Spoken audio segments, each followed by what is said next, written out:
Welcome to The Stacks, a podcast about books and the people who read them. I'm your host, Tracy Thomas, and if you've been listening to this show, you know I am a huge fan of this week's guest, Jason Reynolds.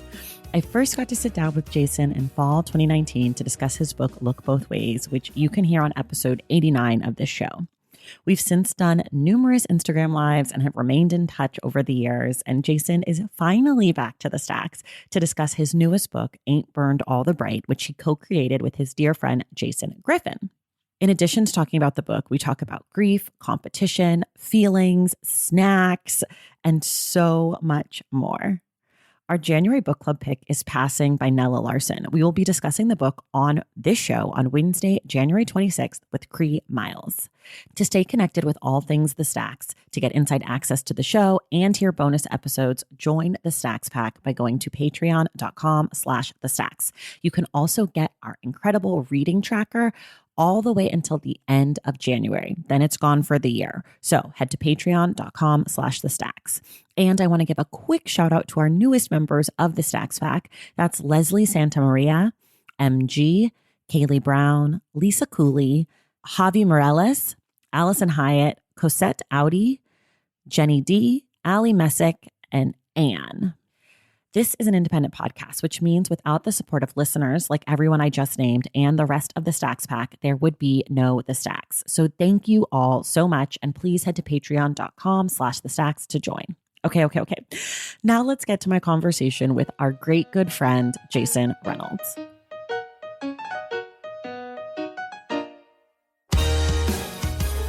All right, everybody. I am, as I always say, so excited, but I'm extra excited today because I get to bring back a friend, I think, and a friend of the podcast for sure, the wonderful, incredibly talented, lovely Jason Reynolds. Welcome back, Jason. Thank you. Hi, Tracy. It's good to be here. I'm so excited. So we're going to talk about your newest book, which is called Ain't Burned All the Bright. And it is something that you wrote and then you have illustrated with your dear friend, Jason Griffin. And it's sort of a really special book. I'm very emotional. I already cried. So I'm going to try not to be too emotional on this episode, but I'm having a shit day. And so I might just bring a little emotion into today's episode. But 30 seconds or so, just can you tell everybody about the book? It's about 2020 and how 2020 was a year that was constantly trying to suffocate us.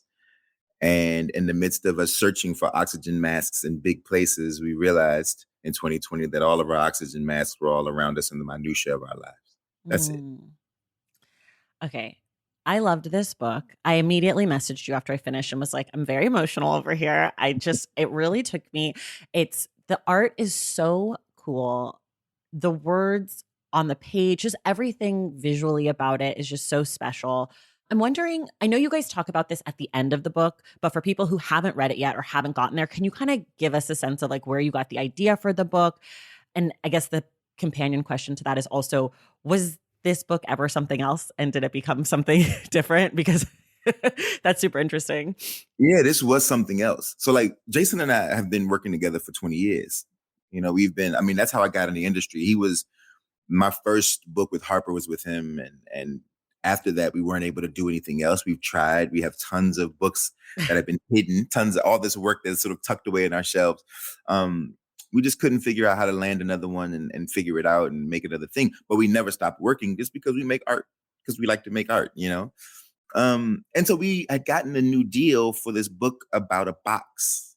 Okay. And so like, this is weird. We were like, yo, we're gonna make a book about this box, right? And like, the whole premise was like, yo, we should tell a story about how everybody has a box. And in that box are all the things that we don't want to talk about. And then we push that box into the corners of our mind, and then we stack all kinds of things in that box on top of that box, so that to make sure that we never actually have to go and open the box. So we had this whole idea around like unpacking that box to see what's actually in the box, but it wasn't working. We couldn't figure out how to make it go, you know? And then 2020 happened, and it became even harder to make that book work because 2020 was a year where none of us could put it together. You know, it was the first time in a very long time where my creative energy just wasn't, I was like, I don't have it. Whatever it is, isn't there. So we were talking, and he and I would have these weekly phone calls just as friends, just to check in and like, how's therapy going? How's your kids? How's, like all the Right, right, things right. that we talk about. And he was like, man, I'm keeping this little notebook and I'm jotting, I'm just like sketching in this tiny pocket sized moleskin. And that's kind of it's been like an oxygen mask to me. And this is the moment where I'm like triggered and I'm like, oh, like, let me call you back. Right. Like, I got this idea, but like, let me sleep on it. I call you tomorrow. I'll tell you what I think about it. And he's like, bro, we got another book to write. Like, we writing this box book. We need to figure this out. And I'm like, I know, but like, I got this other thing. Mm. And so I call back the next day and I'm like, bro, when you look at 2020, you look at the wildfires, you look at George Floyd, tear gas, COVID, everything attacks the respiratory system. Mm. Every single thing in 2020 physically attacked the respiratory system. So that's the first thing I was thinking about. The second thing I was thinking about was this idea of the oxygen mask. If we are all out of breath, if we are all sort of under a strange asphyxiation, where does one find oxygen? And then the third thing I was thinking about is that when you are having a panic attack or when you are feeling like you're losing your grip, every parent on earth has told their child to take deep breaths. And usually those deep breaths either going to fall between two numbers, right? Either they're going to say take 10 or they're going to say take 3.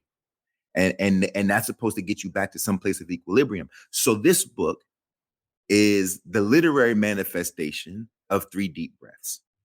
It was written as 3 long sentences. This is not a poem. People are calling it that, but it's actually 3 run-on sentences that I removed the punctuation from. Mm.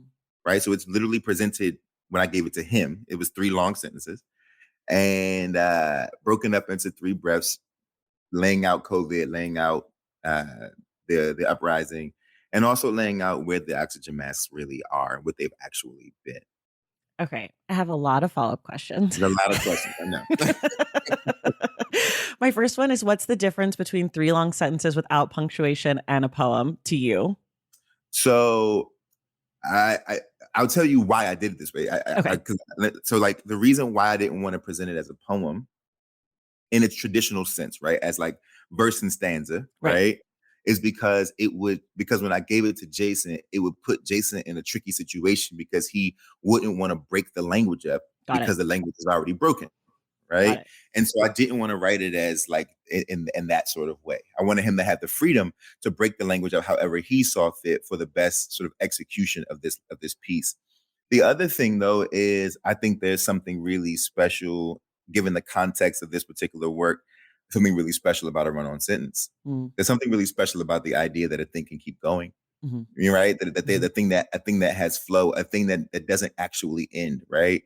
Even though we thought it was all going to end, it doesn't. Things don't end. They don't end. Right. Even when they do, they don't. Right. They don't end. We're going to get to that. Another follow-up question.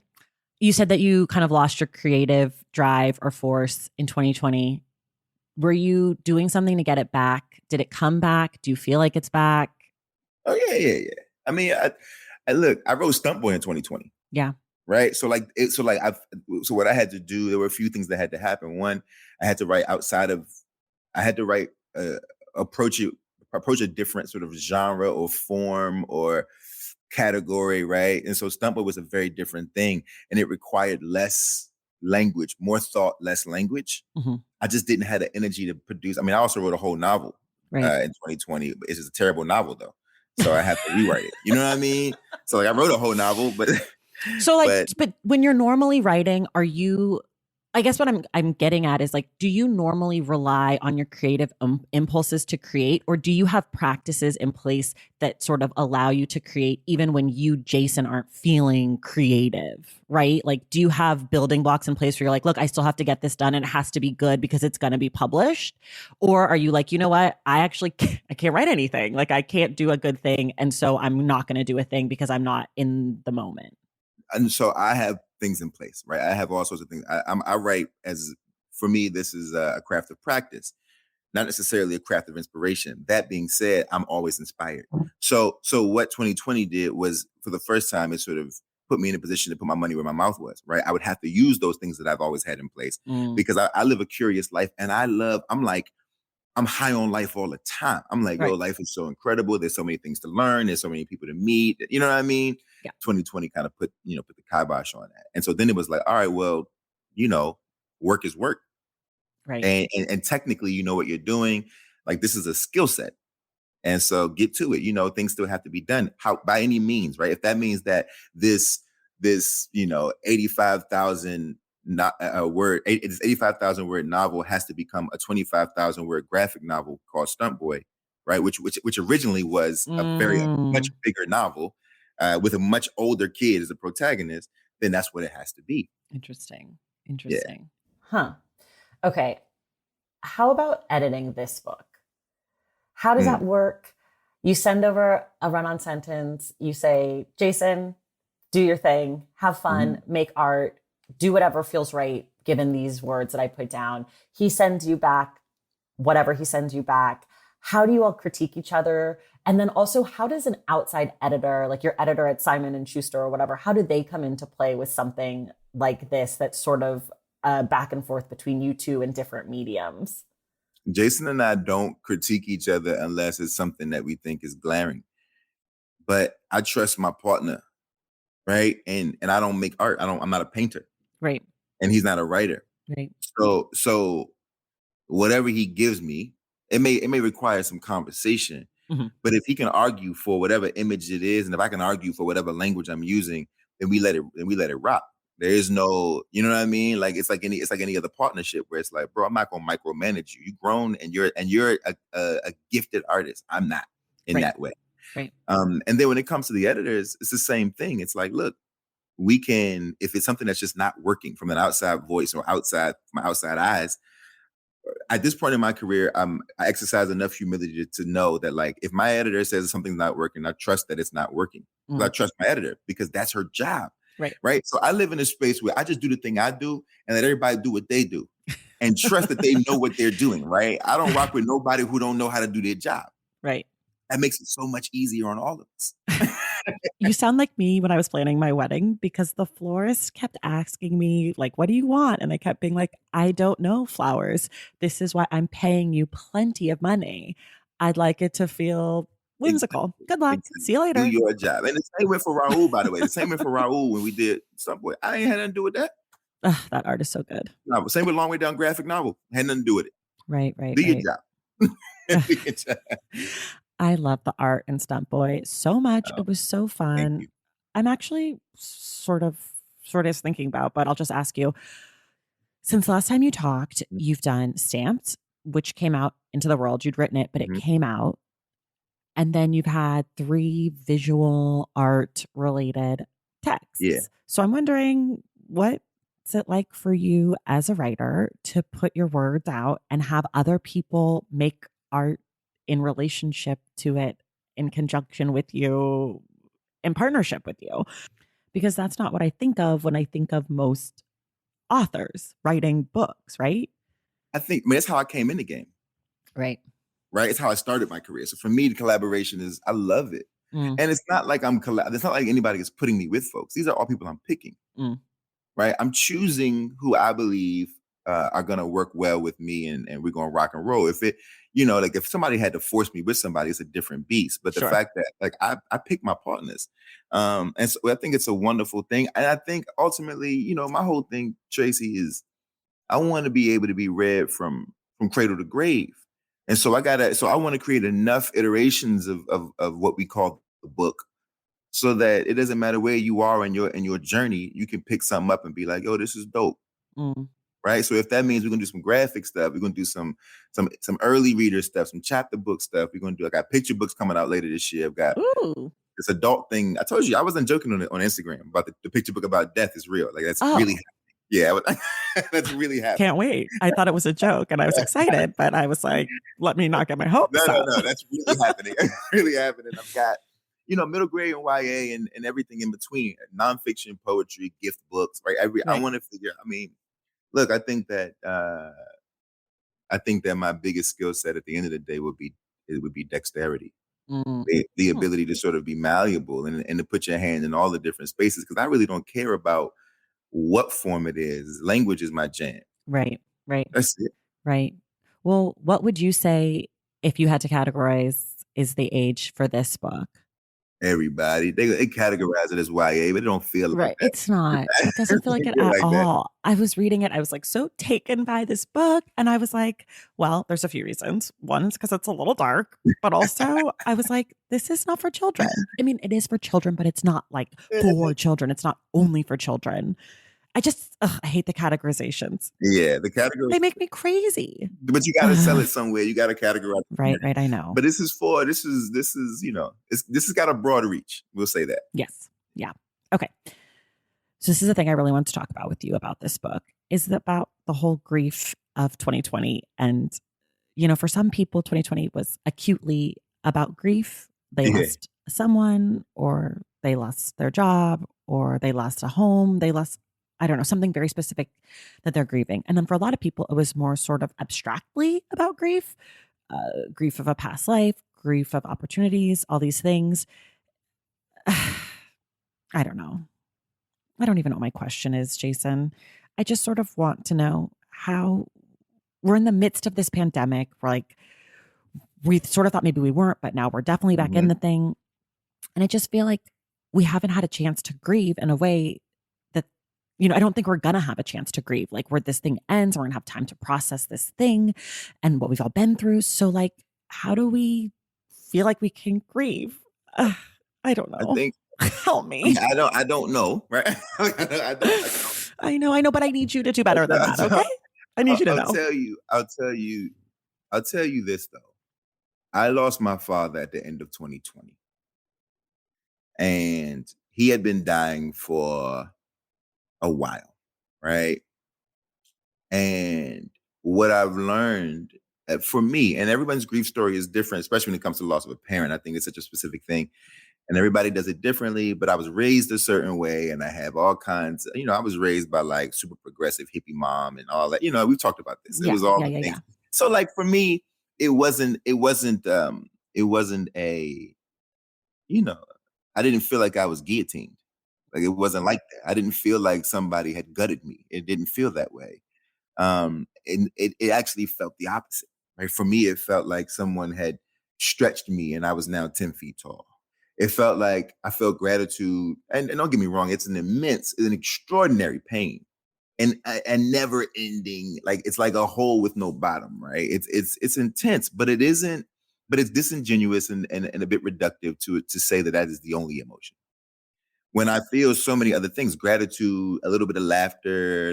His death date, his anniversary was the 28th, so it just passed, and I got to go through some things. I listened to his voice. I got some audio clips. We got, and just really kind of living in that space, right? So, and because of our relationship, and because of the way that we were able to reckon with each other as human beings, as men, as father and son, as people who had broken a thing and had fixed a thing, all I can think about in this moment in the pandemic is figuring out somehow how to create some sense of relationship with the fact of the matter. So that when it is over, my bit right, because the only reason that I was able to grieve my father in a healthy way is that I accepted who he was and he accepted who I was. And then we were able to have honest conversation about our lives together and put it all back together. Right. So that in his demise, there's no reason for me to bang my head against the wall. I can take a deep breath and I can move forward because I left it all on the table. I think with the pandemic, I'm not waiting for the pandemic to end for me to start processing it. I want to Mhm, process it while I'm living in it so that I can understand that for the time being, this is my normal. For the time being. mhm, And when it is over, I will recalibrate to whatever the next normal is. But mhm. this is my normal right now. And instead of me running from that, I rather accept it so that when it's over, I can grieve it appropriately and move forward. Yeah. You know, that's how I Yeah. look at it. I don't know if that's gonna work, but that's the way when I think about my old man, that's the way it worked for us. It was like, yo, Yeah. I'm gonna die. You're gonna be okay. Mm, So let me right. mhm, And it was very mhm. frank conversation. I love you. I'm proud of you. Let's address the things. Ask your questions. Be mad about this, that, and the third. Yada yada yada. I think with COVID, it's like, look, I'm upset. I'm Mhm. upset with it. I'm upset that it exists. It is hurting people. It's killing people. It's stopping my life. Right. but that's the relationship that me and COVID have, and I want to accept it. But I'm not like I'm not going to pretend like COVID ain't here. It's here. It's happening. This is my normal right now. People are like, well, it's not normal. It is normal right now. Right. It is. It is normal right now. Right. Yeah. So interesting. My dad passed away. It'll be 10 years next month, which is sort of a whole different milestone, right? And I feel like, it's a long time. It's a long time. It's a long time. But I feel like when I think about like grief and time and like how it changes and how it moves and how processing things, in the moment, like you're saying, you're normal. This is the new normal. This is the normal for right now. This is where we're at. And then I think about where I was when that was the normal versus where I am now. I really wonder about what will happen when things change. Then, like once we can process whatever it is we've been through. Mm-hmm. I don't know. Do you think that, there's a part of me that is very sort of hopeful. Another part of me believes in sort of the human default, right? This, I think about 9/11, right? 9/11 was such a tragic moment in American history. And we were so kind to each other for about a month and a half. And then it went back to just being who we are. Right. Which are, unfortunately, people who are doing what they have to do to survive for themselves. Right. And willing to step over you in order to do so. Right. It's a painful thing to think about, but it is a part of who we are, right? It is a part of our nature, unfortunately. And so I think that when we come out of it, I think there are going to be those of us who feel just so happy to touch one another. I can't wait. Just for a moment, but just for a moment. It's true. It's true. Yeah, I don't know. It's just been such a crazy time. And like this book, when I was reading it, I was overwhelmed by I'm so emotional today. I'm like really, sorry everyone. I'm sure no one wants to hear someone cry, but I'm not going to cry. I'm going to keep it together. But anyways, I was so overcome with sort of the ways in which it made me think about coping and like how we've been coping and what that looks like. And also, that came up in Stump Boy a lot too. It's a different kind of, it's a little more direct conversation around coping in Stump Boy. Yeah. I wonder, like, I'm so curious about how we're all coping, like, I think what I really am asking you is like, can you predict the future and tell me that we're all going to be okay? And I know that you can't, but I do think we will be. I think we'll be okay. Be okay. I just think it's going to be really interesting to look back in 10, 20 years from whenever all of this sort of settles. I don't think COVID's ever going anywhere. I think that science is pretty clear. Yeah. But like from when it settles and it doesn't feel, like horribly devastating.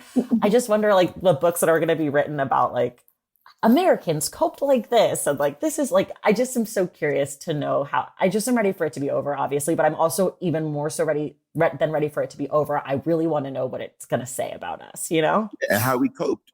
Yeah. Right? But I think this book is what the book is also trying to get at is, because it is coping, but it's also trying to get at like the way we cope and our built-in coping mechanisms that have become sort of these interesting, almost like tuning forks, but they're these normal things around us, right? Like for instance, right, my father and to all the people listening, this won't be it. Sorry, guys. It's like people like this is the saddest podcast, but you know what? It's enough. It is. You saw whatchamacallit? What's the Don't Look Up? Yeah. Sometimes we have to just deal with the facts. We're not trying to be Kate Blanchett and Tyler Perry. Okay? It is what it is. I think that one of the greatest gifts when it came to coping during COVID was me having to care for my dying father. It was the strangest. Like it was an interesting sort of like centering point. Right. No matter what I'm hearing on the news, this is happening. All the things that are happening. I got somewhere to be. Right. And where I have to be, the person that I have to be with loves me. Right. and Right. has something very important to say to me, and has something very important to give to me, so that I can deal with whatever this might be. Mm. And it was like leveling and sobering and an extraordinary gift that every day of 2020 I had to care for a dying man. I had to be there and be present, right? And be present Right. to hear him say, "This is what I need from you. Here's what I Mm. need you to tell your little brother. Here's what I'm expecting of you. No, I'm not in any pain. No, I'm not afraid." Right? So Mm. if I could look at my father, a man who's dying, and he's like, "No, I'm not afraid to die, son." And then me say to him, "Pop, but you got to hope for the best." And his response being, "Don't you get it? I've had the best for 50 years." Right. Right. Then I can step out into the world with a different perspective. And I can say to myself, man, COVID sucks. But if my old man is unafraid of Mhm. whatever, of a thing that we do not know is going to happen on the other side, right? Whatever that might be or might not be, then I too can be unafraid of whatever I don't know is going to happen on Mm. the other side. And it was Right. just really, really amazing. I don't know. I feel so grateful for it now, Yeah. Well, it's nice. I mean, it feels like, as far as how these things go. as far as how these things go. Yeah. I mean, shit. This is just really feeling very sad today. I'm sorry. No, I'm so glad we never get, I mean, I love talking about books, but sometimes like I don't feel like I always get to talk about the things that the books make me feel. But I feel Mhm. like because I know you and because you've been on the show before and we've talked so much about you and like your process, I feel like we sort of have this opportunity to talk about That's the fair. feelings part of it. And I feel like this book is big feelings, you Oh, know? Like this book is essentially just feelings, right? Like the imagery, the sparse language. Like one of the things I took notes about was I wanted to ask you about how restraint played into your process with making this book, because you send over these 3 run-on sentences mhm. and then like, do you have any impulse to like, oh, this is really cool, let's add more, like, or were you comfortable with the limited language? And like, as someone who also writes really, really long things, like, how do you restrain yourself? Do you trust that it's the right amount of words and things, or Yeah. do you have to like practice that? Nah, I think for me, I'm always, you know, the only words I care about are the right ones, Mm-hmm. But right? can you always find them? Or sometimes, like, isn't it hard? Or no, it's not hard for you because this is your thing. No, it's hard. It's hard. It just takes time and intention and patience, right? And I mean, it's no, look, everything's hard. Surgery's Sure. difficult. Well, right. You But I just don't, yeah, intentional. I Right? don't mean that to say that things aren't hard for you, but like, I know for me, like dancing, ballet is really, really hard. Yeah. But I'm a dancer. So like ballet is hard, but ballet is not hard for me like it's hard for you. So I guess my question is more like, is it easy for you to figure out when you've hit the right spot because this is what you do and you understand it? Or do you still struggle with restraint, even though you are capital J, capital R, Jason Reynolds? I think that much like ballet. Okay, let's not use ballet. Well, we can use ballet. I think much like ballet. I think like much like ballet, there is the science of ballet, Right, and then there is the spirit of dance. right, And if you can master both of those things, you are the GOAT. right. You're Misty Copeland. You're Misty Copeland, right? Right. So I there is the technical ability of writing. There's the science of writing, and then there's the spirit of writing, right? There are a lot of people who are technicians and the work feels flat. There are a lot of people who are all gut and the work lacks technique, Mhm. right? And I have worked very, very hard to try to be as close to the nexus point as possible. So, and I say that to say, yes, I understand how this works. Yes, I've been doing this for a very long time, but also my greatest asset is my intuition. Mm. I know when it's done because I know when it's done. That's it. Right. And I can't explain that, right? And I just know when it's done. I know when the last word is the last word, Hmm. the end, right? And it's like, that's all I want to say. It's like I write the sentence and I'm like, here you go, Jay. This is all I really want to say. This is all I got in me. This is all I want to say. And I know this is all I need to say. Do you ever, I guess when you know that it's not the end, like let's say you have a draft and you know, like you said, your novel, you're like, it's not good, it's not done, right? Uh, How much does it like stress you out until you get to that like harmony chord at the end where you're like, oh, I've done it. It's done. Like, Yeah. It's stressful. It's stressful because I'm hard on myself, you know. sure. And even like writing that novel, I wrote it, turned it in. My editor is like, nah, and you know what I mean? Like this ain't Sure. it. You know, and you there's embarrassment for me at least. It's like God, I'm making mistakes that I made 20 years ago. And the reason why is because with being a writer, every single project is a new thing. Mm-hmm. Every single story is a new story. It's going to be a new journey, a new experience. There are going to be new potholes and pitfalls, and some of that stuff is going to make me feel like an amateur again, right? So I'm constantly beginning. I'm constantly learning how to do this, and so like it's all good. Is it frustrating? Yes. Is it embarrassing? Yes. Are my insecurities sort of like flared up? Yes.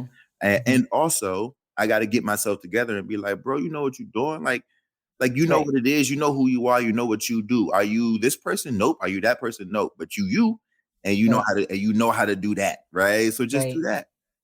Do you feel fueled by the sort of embarrassment Oh yeah. part of it? Yeah. I Yeah, feel like, I got a nasty chip on my shoulder. yeah. You know, much You and like I are you. similar in a lot of Yeah, ways. I was gonna say, much like you, very competitive. You know, very Yeah. Yeah. competitive.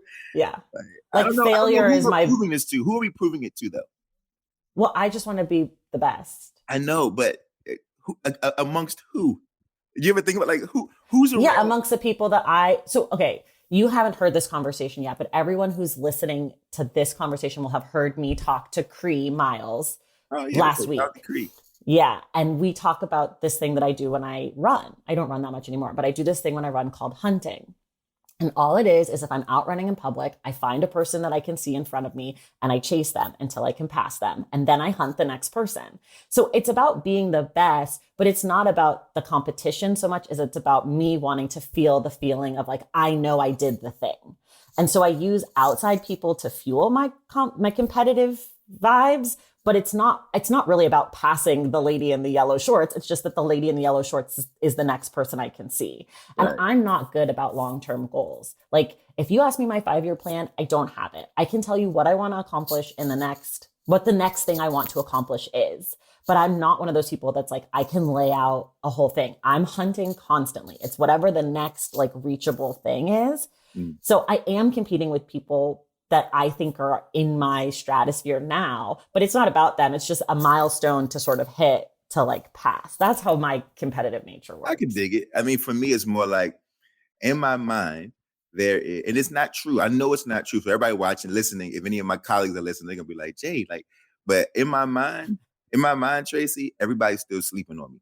Mm. It's wild. It's a wild, and all my mentors and OGs be like, but that's just not. I feel like that too. Yeah, see, that's the that's the thing, right? I mean, I'm not Jason Reynolds, so like whatever, man. But I think that that's like our nature, maybe. Yeah, I'm like, they don't get it yet. And my homeboys be like, no, everybody gets it. Nah, dog, they don't get it. They don't get it. Right.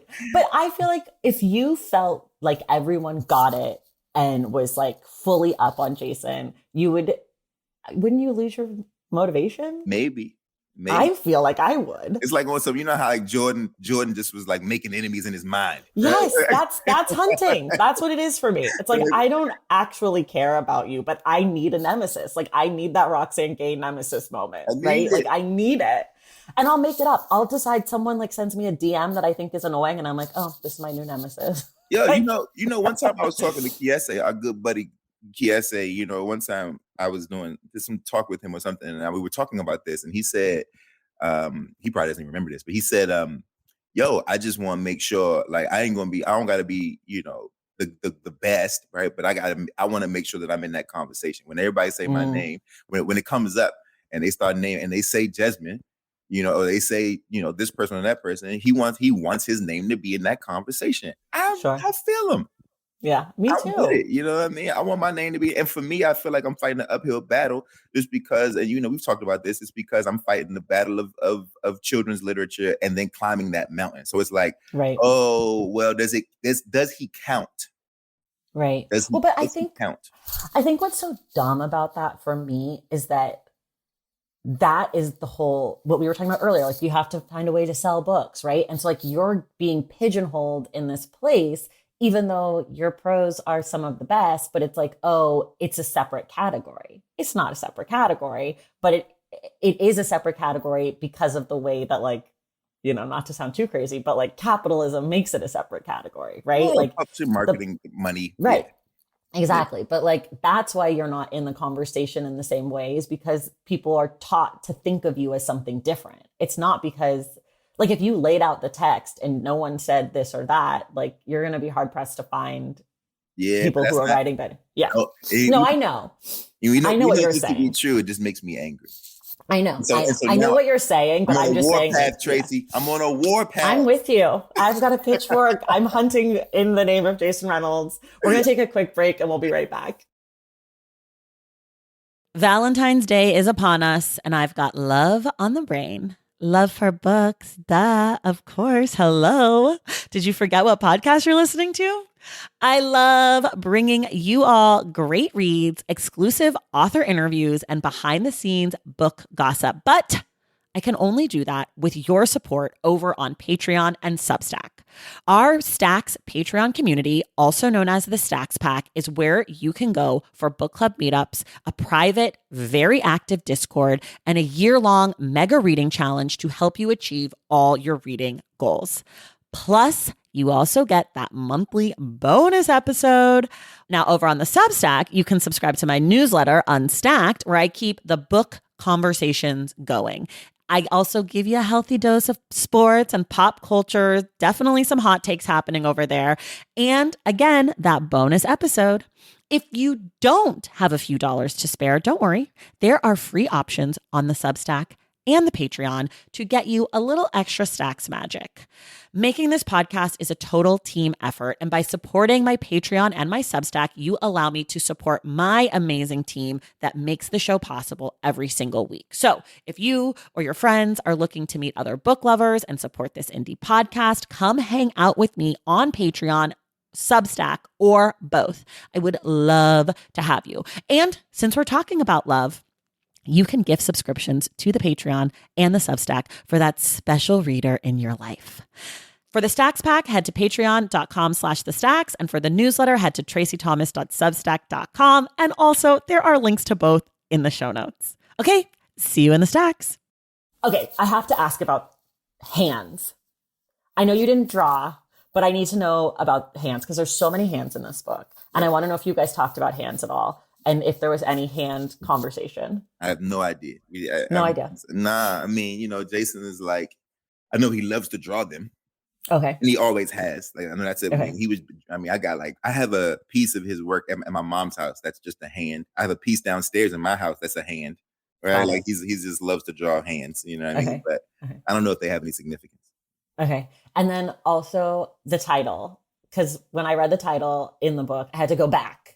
Yeah. And like read the whole section again because I was like, I'm feeling things. I don't want to tell people because it was such like a lovely moment, but how did you sort of land on that as the title? You know what? So that is one of those, this is such an interesting story. It's one of those stories where like we finished the book and it was untitled and we worked with the editor. We kind of went through it. And it was one of those things where like you could go through that book and you could pick any line. There's so many things that could have been plucked out, you know. Right. But our editor actually was like, what do we think of? And she was sort of pulling out that section and was pulling out a bunch of stuff from that section. And ain't burned. And you know, it's actually not a direct quote. It's not a direct quote. That's why I went back and read it because I was like, oh, did I miss a thing? Yeah, it's not a direct quote, but it's kind of perfect. I love it. It's perfect. I love it so much because what is so great about it is when you hear the title, you're sort of like, I wonder what this could mean. And then when you read it in the book, I mean, again, getting emotional. Okay. We're going to sort of transition. Okay. I unfortunately do not get to ask you my favorite question about what word you can't spell right because, and here's a true story, you are the first person I ever asked that question to in 2019. And originally I asked it on like the 2-part episode because that's what you did. But then I moved it over to this sort of like short stacks episode. But now since you've already done it, we know that your word that you can't spell is restaurant. Like you were the first. You were the first. You, Angelina Jolie, Quentin Tarantino. See, upper echelon of can't spell. Rest You're in that conversation. We all struggle with it. It's the stupidest spell, I'm telling you. I think Jill too, right? Jill Busby said that also. Jill. Yeah, it's like a very elite club of people who can't spell restaurant. And fortunately for me, that's like the one word I can spell, which I always laugh and I'm like, smarter than Jason, smarter than Quentin Tarantino. That's hilarious. But we have not actually officially in public on the record talked about snacks. I know a little bit about your snack life. Right. It disgusts me, but let's talk about it. Let's talk about, all right. And this time I'll tell the whole truth. Okay. I love snacks. I have a terrible sweet tooth. And that's the reason why I try not to keep snacks in my house. Because I do try to live a healthy life, right? So that's the thing. I try to stay healthy, but I got a net. As a matter of fact, downstairs in my house, there are 70 boxes of Girl Scout cookies. Wow. 70. Why do you have so many? Because my manager's daughter is a new Girl Scout. Okay. She's trying to get competitive. And she's trying to win. And I was like, oh, you winning this thing. Ain't no way. So I was like, just give me like 70 boxes. But I do this every year with whatever little girl come up to me in the street, like, oh, Mr. Jason, I'm selling Girl Scout cookies. I'm like, give me all the Girl Scout cookies you have. You know what I mean? Do you do that for just the first girl that finds you, or do you do it for every child that comes up to you? As many as possible. Got it. I just buy 50 at a time. And what is your go-to flavor? Samoas. Okay. Samoas. I like Samoas. I like Thin Mints, and I like trefoils. Which ones are those? Trefoils. Isn't that the shortbread joints? Oh, okay. Like I don't know. The classic. The blue box, right? Yeah, the blue box. Yeah, I like the red box, the tag-alongs or whatever, and I like the peanut butter joints. Yeah, I like the peanut butter ones. Those are cool. Yeah, but you know what? This is gonna sound crazy to everyone who knows me. I'm actually not obsessed with Girl Scout cookies. I don't really rock with them that hard. I like them, but like I'm not buying. I would probably tell a Girl Scout, I'll just give you like $300 and I want like 2 boxes and just, you know what, double sell. Tracy, it's like cracking them joints. It's something, it's like no one is able to, you got to eat a whole box at a time. See, I can eat one. Like it's not, and like, let's not pretend that I don't have a serious snacking problem. It's just, that's not the one for me. Like if it's a goldfish, it's one of those huge boxes and it's a week. So you're a savory snacker. No, I like sweets too. Have you never heard of my pescatarian? It's goldfish and Swedish fish together. It's a delicious snack. I love a gummy. I love a donut. I like a cookie. I just don't love a Girl Scout cookie. I love all those things too, but I can't eat them. Yeah. Because I ate beets today. See, you getting it. I have an addictive personality, and yeah, it's just all bad for me. So I just can't. I try to keep them away from me. Well, that's the truth. Okay, so I know. Good for you for having restraint, but we're tired of your broccoli and and Clint Smith's clementines and all these healthy people. I'm like, get out of my face. Mary got the apples, yo. Mary loves apples. I know. But Mary also loves other snacks and she talks freely about that. However, I did have to get in her face yesterday about the apples. I was like, the rating system is very skewed. It's 6 and up. I'm like, look, Mary, then just do it on a 5-star rating. Yeah, why are you doing it out of 10? First of all, how about the fact that Mary's entire Instagram has become apples? The whole apples. Everything is just about apples now. Yeah. You know? I mean, I love it. I'm here for it. I love a passion with food, even if it's a broccoli or an apple. Listen, if anybody can make apples cool, it's Mary H.K. Joy. That's true. That's she can make anything cool. That's a She's fact. the coolest. She can make anything cool. Anything cool. She is the coolest. Okay. We sort of did that question out of order, but can you just tell us about how you write? Like how many hours a day? Is it every day? Yeah. Is there music? What kind of music? We talked about snacks, beverages, rituals, candles, anything like that? Yeah, it's changed. 2020 did that too. Okay. Right? It used to be that I would wake up every day, 6:37. I'd exercise, and then I'd start writing around 8:00, 8:30. And I would pretty much work in my office until about 1 or 2 o'clock, just kind of rocking and rolling. I don't do music unless it's instrumental. I I can write with podcasts because I like the sort of. You can? Yeah. You know why? Oh my God. There's a reason why, though. There's a reason why I can write with podcasts because I was used to, the earlier parts of my life and career, you buy into the whole idea of the coffee shop. Oh, I see. And coffee shop presents sound, voices, Yes, not yes. music. Some music, but mostly voices. And there's something, and Tracy, honestly, I think that there's something to hearing a voice that is not your own to help drown out all the voices that are yours. So then you can focus on the one you actually need, right? Because when I sit at the page, I hear everything is happening in my head. And like having that one white noise that is a voice almost like distills and tamps down all of the sort of extemporaneous voices in my head so I can hear them when I need to do the work. So I do a podcast sometimes. But not this one. You sit and listen No. I to sit the and listen. stacks. Yeah. I sit and listen. I sit and listen to the Great. podcast. Because I would be deeply offended if you were like, I listen every week and I found out you were listening while you were trying to drown out your own thoughts. No. But also there have been times where I've had this podcast on, and it's great because there are moments where like I'll be working and then I'll hear you ask some question and I'm like, and then I'll stop. I'll like take a break. It'll force me to sort of take pauses. And depending upon who you have on your show, it also kind of drives the work because you have a lot of really interesting people that I really respect. So it just kind of depends. You know what I mean? It depends. Okay. But as long as you're listening. Nah, usually it's like This American Life. It's like, Okay. Ira Glass's voice is perfect for like this kind of thing. Interesting. You know what I mean? And then but now I pretty much do notebook and pad and pen. Usually I work in a different space in my home now. I don't work in my office. It's overcome with books and like it's just claustrophobic in there now. And so now I'm upstairs in my home, which is a lot more space. It feels like a WeWork almost up here, and it's great. I also have an office outside of the house that I go to. I just got one of those. It's important. My God. It's so important. That's where I'm supposed to be today, but stupid COVID ruined my day. It's so good. So I go to my office and I still work about 3 or 4 hours a day. But it's just a different process. It's a little weird. Do you work on the weekends? Not anymore, but I used to work 7 days a week. Yeah, that's one of my 2022 resolutions. No more working on the weekends. Nah, take some time to yourself. Yeah, I need it. Okay. Talking about Jason Reynolds, capital J, capital R. That's what I say when I mean like, important Jason, like our friend Jason. Whatever. I want to know if there's anything that you have not yet done professionally, and keep it professional, that you hope to do soon. Yeah, but it feels weird to like talk about it. Like it's okay. Well, this is good. Get it out of your system. I mean, I think that there are things that I would love to.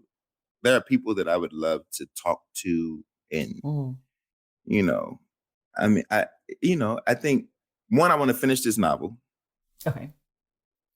For people who don't know, this is your adult novel. This is my adult novel, quote unquote. This is my adult novel. I have to finish it. I'm feeling really good about. I started over, so I literally have one sentence of this novel written. Oh my gosh!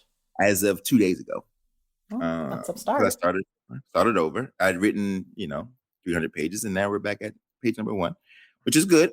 But I have a good sort of like I'm in a good space. I know what I'm doing. I know where I'm going. I know what I want it to sound like. I know how I want it to feel. More importantly, so I got it right.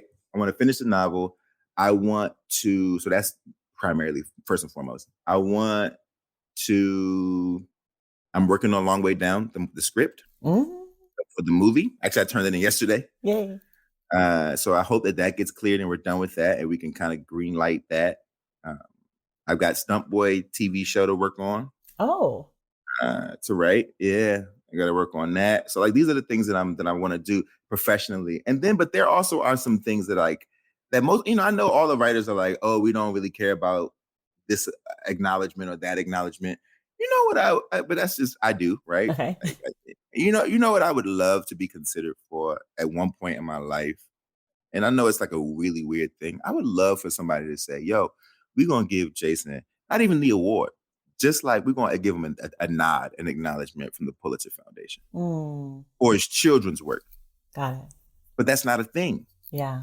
That right. The New Yorker was on the list and that happened. Right. And I'm so grateful for that profile. Like that was cool. You know what I mean? And that was dope. Because even that was a shot in the dark for the New Yorker to write about that work, my kids' work, Right. is such an anomaly. That Like was it's such by a great, Rumen Alam, right? He yeah, wrote that. Rumana Mom. So Yeah, yeah. good. So good. And so like that was a huge deal because they don't do that. Right. Right. And I'm thinking like, well, who else don't do that? Right. So that we can figure out how to make that happen. Yeah. Like, why can't I get a nod? When me and Jason first wrote the very first book that we did together, which was never published. We published it ourselves when we were teenagers, called Self, right? Big coffee table book that we Oh, like. this is the book that was like $100. Yeah, yeah. Yeah. Do you know that we sent that book to the Pulitzer Foundation You did. I love because we this. just didn't know any better? You were like, here. And we were like, hey, we're submitting this, right? And do you know they reached out to us and were like, hey, can you guys send us 4 more copies? Oh. And that alone was enough. We were like, oh my God, maybe they're considering it. And they probably weren't. They probably were like, this is a dope book to just keep. This is interesting. They were like, did you guys read the instructions? You have to send 5 copies. Okay. Exactly. Right. We're like, oh, that's great. But like, there's something that if I'm being honest, like that's like a pie in the sky type of deal. Sure. Like, I'd love to be acknowledged with people with a Pulitzer Foundation be like, yo, shout out to the kid, man. Well, I want you to win the award now. I mean, I want that too, but yeah, sure. It just feels like such a shot in the dark when it comes to the work that I've done, just because I don't know if that work is seen as capital L to those people. Sure. That's all. Yeah, I get it. Other than that, I'm good. Professionally, I mean, I've done my thing. Well, you're not done. I'm not done. But I know, just but the way that you said that sounded so like, I've done my thing, I'm going to retire. Like, no. I'm not going to retire. You got to stay relevant and in the kids' business until my kids are old enough to feel like mommy knows someone cool, because you are my first shot. Okay. So they're 2. So I feel like at least like, I was going to say 5 or 6. I'm hoping they're going to be reading at an advanced level. Stunt Boy feels like they could get there soon, like in like 5 or 6. Yeah. So you got to stay doing things, but also you have that kids book that you said, this kids book about death, and that could be relevant for them sooner. Yeah, the kids book about death is coming out soon. And, they'll be ready to rock for that. Yeah. But I think, I'm not going anywhere. I don't plan on going anywhere. And I love Kids Lit. Even if the adult thing happens, like I just like writing for kids. It's all good. But if for some reason it's like, well, I don't have anything else to say, I'm okay with my contribution. That's all I'm saying. Yeah. I'm at peace. I'm at peace with my contribution to this game for this generation. Well, in that sense, you've done more than enough, I feel. I feel like you've done more than enough. I've done my job. Yeah. Okay. For people who love this book, Aim for All the Bright, what books might you recommend to them that are maybe in conversation with? Oh, ain't nothing in conversation with this joint. Oh, how dare you? Something's in conversation. Get creative. Use that creative process. All right. Let me think. What books are in conversation? Get some Frank O'Hara. That's some old school. Okay. Some old school stuff that they would use. They were doing words and image back in the day. It's interesting. Get some, what's that June Jordan joint? It's a June Jordan book where she does it. Because the hard part about this book is that I could say like, oh, you could read this and it'll be about a similar topic or a similar thing. Mm-hmm. But I think what makes the book is the collaboration. Yeah. Right? Like the lifting of the language with the text and with the art. And it's not even really illustrative. It's not like the art is illustrating the language. It's not like that. It's more like the art and the language together are sort of expanding the landscape to have a more nuanced conversation about what it is that we live through, right? Both things are telling the same story, but they're both telling a story, right? The art and the language are in conversation with each other. Exactly. Yeah. So I don't really know what I would put it with. Okay. I just don't know, other than Frank O'Hara, other than what's Langston Hughes' joint? Sweet Fly Paper of Life, other than June Jordan's joint with the text in it. Maybe Honey, I Love, Eloise Greenfield. I bought that for my kids because of you. That first poem makes me so good. So good. I like to read it really like I'm performing. Like I like to like really be like, honey, I love. Maybe Honey, I Love is up there. Yeah, man. I don't know. I hate to be that way, but I'm like, I just don't know how many of this kind of thing. Yeah, well, you just gave 4 examples. That's very good. If you want to read a weird book, if you want to read something experimental, yeah, sure. For kids, I would say Jan Teller's Nothing. Okay. Yo, it's a book. So Jan Teller won the Prince Award back in the day. It's a book about existentialism. Oh. Yeah, it's a book about existentialism. It's called Nothing, and it Okay. is talk about experimental work for children. Like it's dope. Love, love, love, Yeah. love. This is very exciting to me. Oh, and maybe Platero EO by Juan Ramon Jimenez. Old school. It's old school stuff. I'm giving you Okay. like old school. I love it. We love a backlist. We love an old school. What do you hope that people will keep in mind as they read this book? That we're okay. That we're okay. You know, I liken it sometimes to swimming. Are you a swimmer, Tracy? You strike me as a swimmer. No. I mean, Really? I can swim. In high school, my boyfriend was a swimmer, so I Mhm. learned how to swim. But I really struggle with that kickflip. Just really struggle with it. And I don't like to be the person who's doing the wall turn. I got you. And so no, I Okay, don't. I can, I don't. got it. Okay, so here You do. I know you I do. do, I but love that you're laughing at my no, kickflip. just because you're like it's the kickflip. But That's what it is. That's what it is. but here's the thing about the reason I bring it up is because swimming, in relationship to this book, is because swimming is something that human beings are naturally meant to do. Mm. One, because we're born when we live in sort of fluid until we're born. We can be born into the water, as we all know. If you throw an infant into the water, it will float. It will literally swim its way back to the water. And the reason why is because first and foremost, our bodies are outfitted with airbags, Mm. right? Which are the lungs, right? We literally have biological airbags in our bodies that are trying to save our lives, not just through breathing, but through flotation. Mm. Number two, that what makes swimming difficult for most people is that the feeling of being out of breath, it causes people to immediately look for wherever they think the air is. Mm. Right? So when you're swimming and you got your chin tucked, the moment you feel like you're out of breath, you lift your head to the light because you want to try to gasp for air. And the moment you do that, because of biology, the body sinks Mm. immediately, which means that in order for you to maintain safety, all one has to do is keep their heads and keep your chin tucked, and your body will stay floating. And then you can get to the wall and get to the lip and lift yourself out of the water. Yeah. Right? What this book is meant to say to us is that one, we will make it because we are built to survive it. And number two, in order to do so, we have to be careful about like gasping and grasping for it. Mm. We have to just kind of like keep your chin tucked, pay attention to the things around you, keep your head, Mhm. right? Keep your head, take your deep breaths, don't panic, Mm. right? And you will stay afloat, right? Don't That's what panic. try not to Okay. panic. No, I know, but don't panic is like it's like when someone tells you to calm down. It's like I'm not panicking.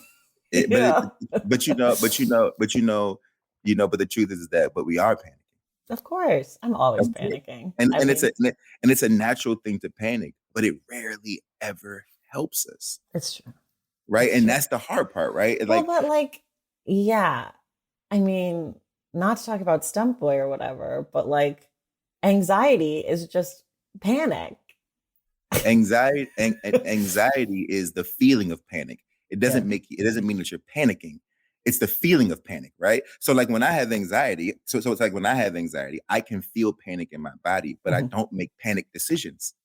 Oh, I see what you're saying. You see what I'm saying? Like I can feel the panic in my Because the body danger because then aspect. it becomes dangerous, right? Right, Right? right, right, right, right. Like I feel panic, I feel afraid because I know that danger is here. I know that something is happening, or I know that this might be going on, or someone might be harmed, or I might be harmed.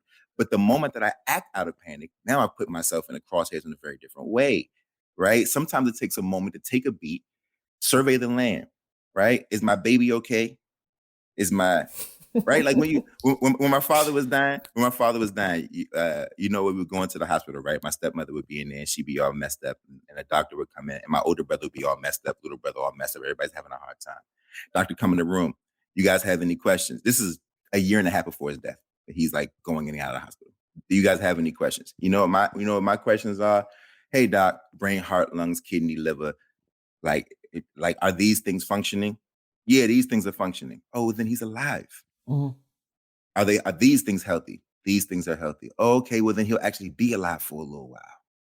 And as long as these things are functioning, How he's are alive. those your questions when you are a person that has anxiety? Because I understand my position in the family. I see. Right? Despite the fact that my insides are going ballistic, when I look around the room at my family, I have to take my role I see. in the family to do the thing to make sure that we're good. Because everyone else's questions are the panic questions, is what you're saying. Everyone else's questions is okay. You see what I'm Yes. saying? So okay, for me, I got it. I was like, what yes. is he saying? Because I have this experience. I'm nervous flyer, hate turbulence. But one time I was on a flight, very choppy, and the woman next to me was so stressed out that I got so calm because But I was like, I'm a bad flyer too. Same thing. I'm a nervous flyer. So you know what had to happen? One day, same thing, right? I've had panic attacks on airplanes, right? Where they've almost had to ground the plane, right? one time, they did ground the plane, not because of me, but because of mechanical issues. They ground the plane. Oh, I go to the bar. I go to the bar with the pilot, and I say, "Hey, brother, explain to me what turbulence is." And he broke it down. He said, "Look, man, you on a boat. You're hitting waves on the boat. The boat's fine, right?" I've had someone explain this to me too. Bumpy road, old truck. It's like it wasn't helpful. But you know what was helpful? He said, if you want it to go away or you want to feel better about it, get a window seat and look out the window. He said, every time you hear you feel a bump, look out the window. And what you'll see when you look out the window is the plane still in the air. Yeah. Like the plane is, nothing's happening. And once you can confirm nothing is happening, then I can calm down. Yeah. Right. And so over the years, I've had to work on like, how can I get this under control so that I don't make rash decisions and I can manage my life. This book is about that. It's about like, it's not saying that we shouldn't be concerned. It's saying that like, there are still things to be grateful for. There are still places for us to find refuge. And those places are in the minutia and in the mundanity of our everyday lives, in our children and in our families and in our dirty closet and in the dinner that you burned and then like that is the beauty of our lives in this particular present moment. And that's more than enough to get us through. Right. Yeah. Okay. I have just one more question. I always end like this. Sorry. So I should have just ended it there, but I, love a ritual, love a routine, can't break from it. Anxiety, gotta have benchmarks. Of course. If you could have one person, dead or alive, read this book, who would you want it to be? My father. Yeah. I felt like we were coming to that, but didn't want to put words in your mouth. No, I think he would appreciate it. I feel like this is probably a lot of the things that he told me. There were things that he said, like that thing about like, oh, I've had the best.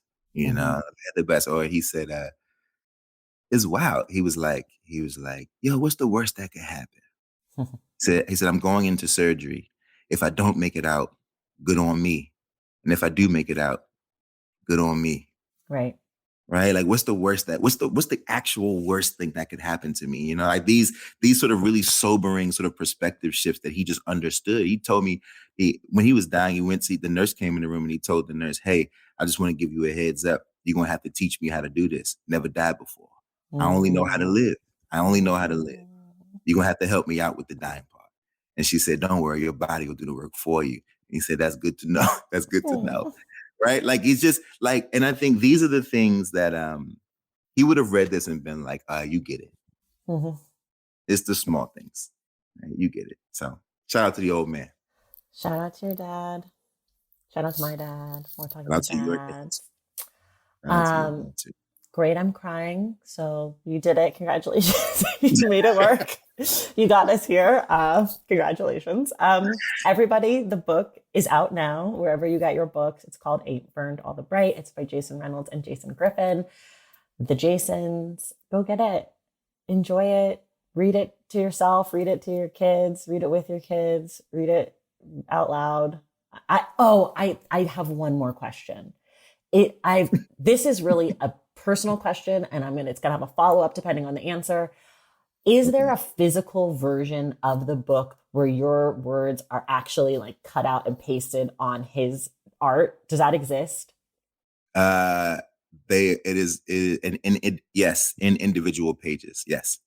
So the way he did it, he cut out every single word and then he taped them to every single page so that if I had to make edits, he could just move them around, move the words around. But yes. Okay. So then the follow-up question is, may I have it? Thank you. Thank you, everyone. No, but what I will tell you, but what I will tell you is in May, we are planning a big event around this book. Oh, cool. And part of that event is all the pages, the actual pages will be there. And I think some are going to be like raffled. Oh, cool. Where is that going to be? In DC? Or is it going to be virtual? Both New York and DC. Okay, well. We're going to do one in New York and one in DC. I know you're in California. Yeah, send some pages to LA. Jason, you're the best. I always love talking to you. Thank you for coming back. Thank you for talking about things we don't always get to talk about. You're just a joy. It's always a pleasure. I'm proud of you. We're all still rooting for you as usual. You've had some big wigs on there.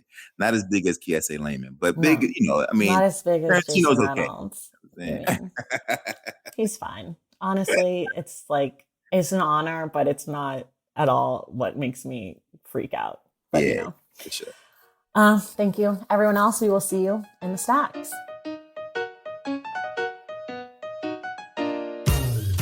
Thank you all so much for listening, and thank you to Jason for being our guest. Also, a huge, huge thank you to Lisa Moraleda for making this all happen and for being so flexible with scheduling issues due to COVID. Remember, the Stacks Book Club pick for January is Passing by Nella Larson. We will be discussing the book on the podcast on Wednesday, January 26th with Cree Miles. If you love the show and want inside access to it, head to patreon.com/thestacks and join the Stacks Pack. Make sure you're subscribed to the Stacks wherever you listen to your podcasts. And if you're listening through Apple Podcasts, be sure to leave a rating and a review. For more from The Stacks, follow us on social media at The Stacks Pod on Instagram and at The Stacks Pod _ on Twitter. And check out our website, thestackspodcast.com. Our editor is Christian Duenas. Our graphic designer is Robin McCrite. And our theme music is from Tigirigis. The Stacks is created and produced by me, Tracy Thomas.